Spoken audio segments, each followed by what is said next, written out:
국내에서 28번째 신종 코로나 확진자가 나왔습니다. 이 확진자는 세 번째 환자의 지인으로 자가격리 도중 양성 판정을 받았습니다. 네, 국내 신종 코로나 상황 백순영 가톨릭 의대 미생물학 교실 교수와 함께 살펴보겠습니다. 어서 오십시오. 안녕하세요. 네, 안녕하십니까? 예, 이번에 이제 새로 확진된 환자 앞서도 이제 계속 이야기를 했는데 세 번째 환자의 지인이었고 지금 마지막으로 만난 것으로 추정되는 날이 1월 25일입니다. 그렇게 따지면 지금 잠복기가 훨씬 지난 상황이거든요. 교수님께서는 어떻게 보십니까? 예, 이 오늘 확진된 28번 환자는 30세 아주 건강한 중국 여성인데요. 예. 뭐 거의 아주 완전히 건강하고 건강한 면역력을 가지고 있기 때문에 또 이 감염 경로가 확실치가 않습니다. 우한에서부터 같이 왔기 때문에 20일 날 귀국을 했는데 우한에서부터 감염되어 온 것인지 그 이후에 이 3번 환자가 확진될 26일까지 접촉하는 밀접 접촉이니까요.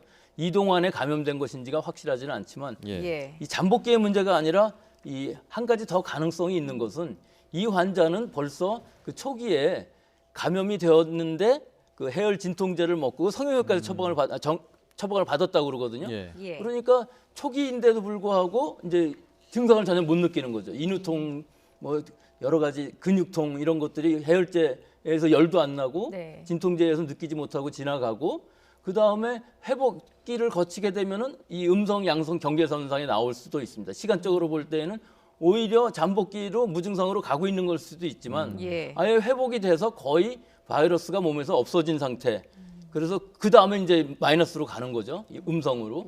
그렇게 되는 경우가 있는데 여기서 한 가지 오늘 설명하는 데 있어서 양성과 음성의 경계선상. 아까 기자님께서는 CT과까지 이렇게 전문적인 것까지 말씀하셨는데 이게 그 유전자 진단의 특징인 것이 몇 개가 있는 것까지 잡을 수 있느냐 하는 게 특징인 거거든요. 그러니까 적으면 적을수록 민감도가 높은 거겠죠. 이걸 우리는 검출 한도라고 하거든요. 근데 이 지금 질병관리본부의 키트는 딱 하나밖에 없고 아직까지도 그 민감도가 얼마나 되는지 물론 그 당국에서는 잘 검토를 하셨겠지만 아직까지 확실하지가 않기 때문에 그 민감도에 따라서 이 경계선상이 정해지는 것이기 때문에 더 민감한 키트를 가지고서 하면은 분명히 나올 수 있지만 조금 덜 민감한 거라면은 그 뒤에 숫자 보통 10에 몇 승 이렇게 따지는데 10에 2승에서나 나올 수 있냐 10에 3승에서 나올 수 있느냐 이걸 따지는 거기 때문에 아직은 그 부분은 완전히 확인된 건 아닌 것 같습니다. 검사 방식에 따라서 뭐 양성, 음성 이게 나뉠 수 있다는 건데 방식이 아니고요. 네. 그 정도. 방식은 똑같은데 어느 부위를 증폭시키느냐에 따라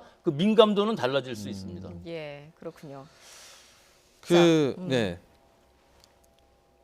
저희가 이제 잠복기 말고 이제 말씀해 주신 게, 그러니까 이게 증상이라는 거는 사실 어떻게 보면 좀 주관적인 측면이 있잖아요. 환자가 느낄 수도 있고 못 느낄 수도 있고, 이제 그 환자분이 뭐 해열제라든지 진통제를 먹으면서 그걸 모르고 이제 넘어갈 수도 있다. 그런 가능성을 하나 짚어주셨는데, 그럼에도 불구하고 이제 잠복기가 워낙 보통 저희가 이제 14일로 알고 있었는데 이게 좀 그걸 넘은 게 아니냐 이런 우려도 나오는 것 같은데 좀 어떻게 보세요? 가능성이 높습니까? 아니면 어느 정도로 볼 수 있을까요? 지금 이번 28번 이 환자를 보고서는 아직은 알 수가 없습니다. 이것이 잠복기였는지 무증상 감염으로 감염은 성립이 됐지만 모르고 넘어가고 지금 회복기이냐 아니면 앞으로도 계속 증상 없이 가고 언젠가 없어지느냐 그럼 무증상 감염으로 끝나는 거거든요.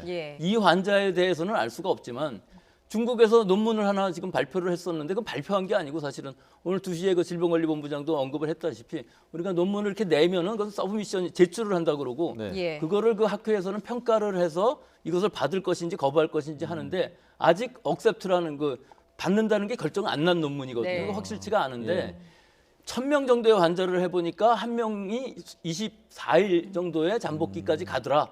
그 다음에 증상이 나타나더라 이렇게 발표를 했는데 사실은 이거 중국 같은 지금 상황에서는 그 자체가 확실치가 않습니다. 왜 그러냐면은 감염이 됐다고 접촉이 됐다고 생각하는 그날이 꼭 감염이 안 됐을 수도 있거든요.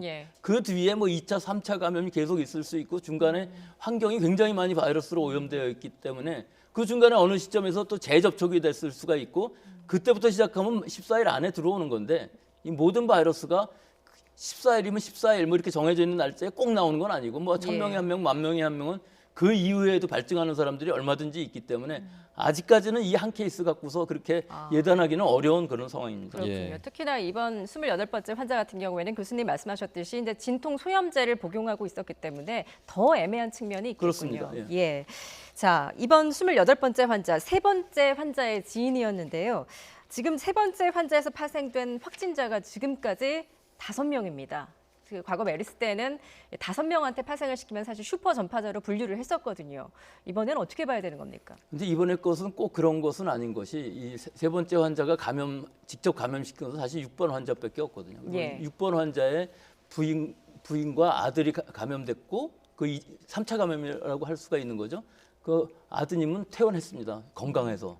그리고 사실은 그 6번 환자가 이제 또 감염을 시킨 이 3차 감염이고 3번 환자는 28번이 지금 이 두 번째일 수도 있는 겁니다. 따라서 이거는 지금 그 3차 이후에 4차 감염은 확인되지 않았었거든요. 우리 그 싱가포르에서도 보다시피 그 17번, 19번 환자가 싱가포르에서 감염돼서 왔는데 그때 영국인도 한 명 있었답니다. 네. 그분이 프랑스의 그 스키장에서 5명을 더 감염을 시켰거든요.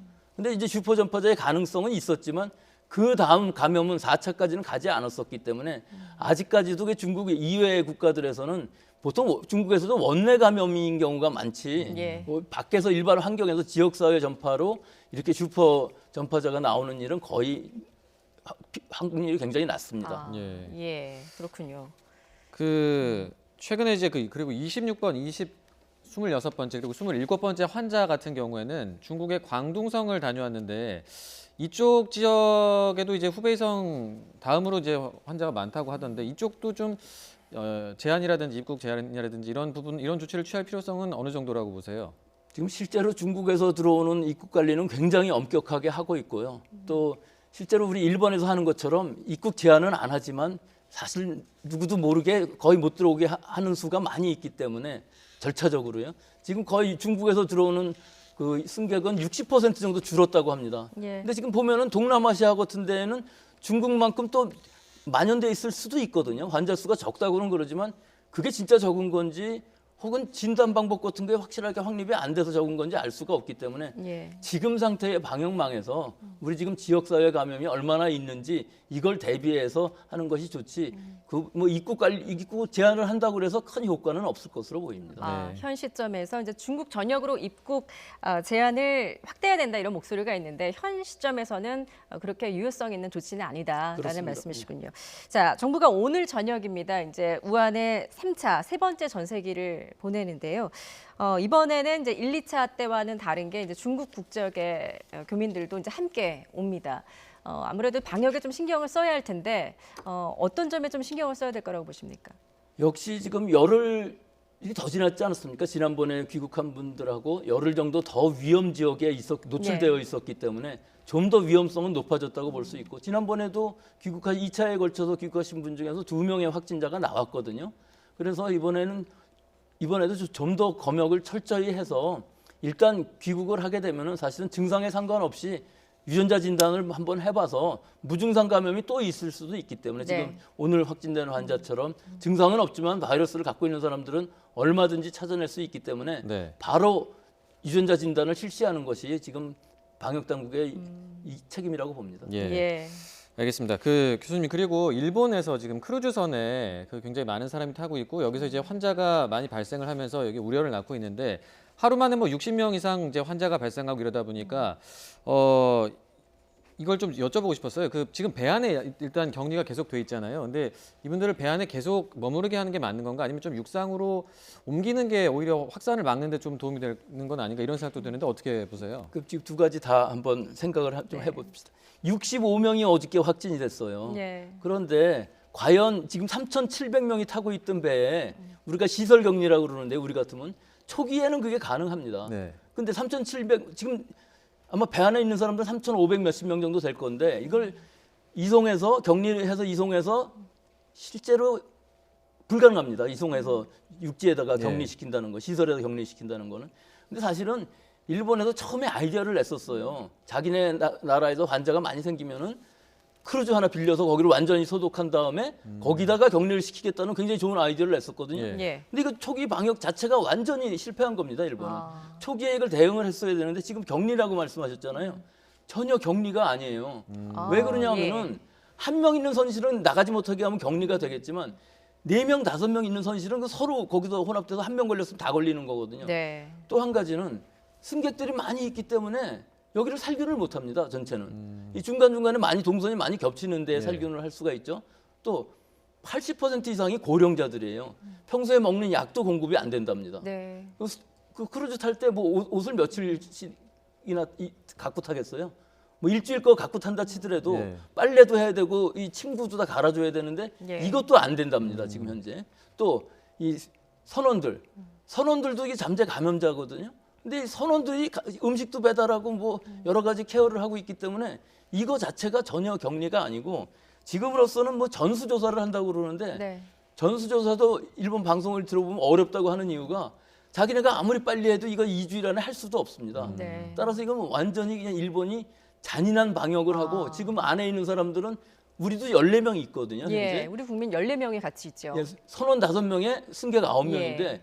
미국은 400 몇십 명이고 어저께도 벌써 40 몇 명이 확진됐어요. 그 네. 확진되는 사람들은 육지로 이송이 되지만 결국은 미국에서도 이 사람들을 이송하는 우리 교민들 데려오듯이요. 그렇게 하는 수밖에 없지. 이것은 지금 이 숫자를 일본에서 방역을 못하기 때문에 네. 소독도 못하고 진단도 못하고 지금 치료도 못하는 상황이니까 우리도 이 14명을 어떻게든지 빨리 데리고 와서 우리 격리시설에 넣고서 진단을 하든지 치료를 네. 하든지 모든 걸 해야지.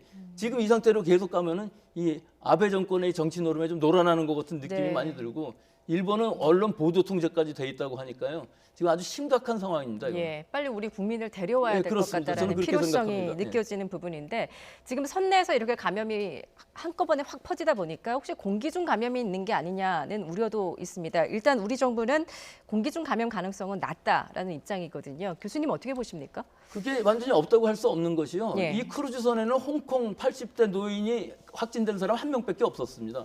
근데 그분이 내리고 난 다음에 그 안이 우리 보면 지역사회 전파라고 볼 수 있는 이런 환경이 된 것이거든요. 예. 그러니까 공기 감염이 또 배라는 것은 이렇게 공조가 확실치가 않습니다. 따라서 그 안이 완전히 그 바이러스를 배양하는 인큐베이터처럼 된 상황이기 때문에 지금은 아무 대책도 없이 공기 감염도 인정할 수밖에 없는 그런 상황이 될 수 있을 것 같습니다. 우리 메르스 때도 그 에어컨을 통해서 병원에서 감염이 됐었거든요. 예. 그런 상황이 여기라고 없을 수가 없는 게 메르스도 비말 감염이거든요. 예. 그런데도 중환자가 있을 경우 또 바이러스를 많이 배출할 경우는 공기를 갖고서도 어느 정도 증상이 심한 사람일 경우는 어느 정도 이루어질 수도 있기 때문에 지금 이 상황은 공기 감염이냐 뭐 비말 감염이냐 이 문제가 아니라 네. 그 안에 환자가 몇 명인지를 모르는 그런 불안한 상태인 것 같습니다. 아, 그렇군요. 알겠습니다. 교수님, 그 마지막으로 질문 요거 좀 드릴게요. 그 이제 뭐 국내 확진 환자가 이제 28번째 환자까지 나왔는데 그래도 이제 4명이 퇴원을 이제 치료가 돼서 퇴원을 하잖아요. 지금까지 이제 상황을 보면 과연 이런 사태가 어느 정도까지 갈까 이런 좀 걱정이 되는데 좀 교수님은 언제까지 이런 상황이 이어질 거다라고 보세요? 우리나라의 상황만 보면 굉장히 안정돼 있습니다. 지금 네. 환자들도 뭐 거의 경증으로 끝나고 있고요. 환자 발생도 생각한 것보다는 이런 민간 의료기관이나 보건소에 방문해서 그 진단을 받는데도 상당히 많이 나오지 않고 있거든요. 네. 그런데 중국 상황은 꼭 그렇지는 않습니다. 사실은 사망자라는 건 큰 의미가 없는 것이 우한이나 후베이는 원체 그냥 중증 환자도 많고 이 사람들은 격리가 돼 있기 때문에 거기서 사망자가 늘어나는 것은 앞으로도 그럴 것 같은데 실제로는 후베이성 이외의 지역에 그럼 확진자가 얼마나 늘어나느냐 예. 하는 것이 중요한데 벌써 일주일째 오늘 뭐 300 몇 명 정도로 굉장히 많이 줄었기 예. 때문에 희망적이고 또 중국 전체 확진자로 보더라도 벌써 며칠째 2,000명대로 지금 잘 잡히고 있거든요. 그래서 네. 이게 잘 잡히면 좋은데 어제부터 춘절 끝나고 많은 사람들이 이동하고 있기 때문에 예. 출근도 하고 접촉이 되기 때문에 이번 일주일 정도가 우리가 잘 살펴봐야지 않나 그런 생각이 듭니다. 이번 한 주가 고비가 되겠군요. 그렇습니다. 또 예. 코로나 바이러스 같은 경우에는 날이 따스해지면 좀 주춤할 것이다라는 전망도 있던데. 그 바이러스 쪽에서 예. 보면 그럴 수도 있습니다. 아, 그런데 예. 우리가 사스에서 보듯이 메르스에서 보듯이 이 과연 숙주가 얼마나 그 전염을 시키느냐 하는데 더 큰 문제가 있기 때문에 날씨가 따뜻해진다고 그래갖고 바이러스가 약해진다고 그래갖고 환자가 줄어드는 건 아니기 때문에 예. 또 신종이기 때문에 앞으로 역학데이터를 봐야 되겠습니다만은 사실은 따뜻하다고 그래서 더 줄어들 것 같지는 않은 그런 느낌입니다. 알겠습니다. 자, 지금까지 백순영 가톨릭 의대 미생물학 교실 교수와 함께 살펴봤습니다. 잘 들었습니다. 고맙습니다. 감사합니다.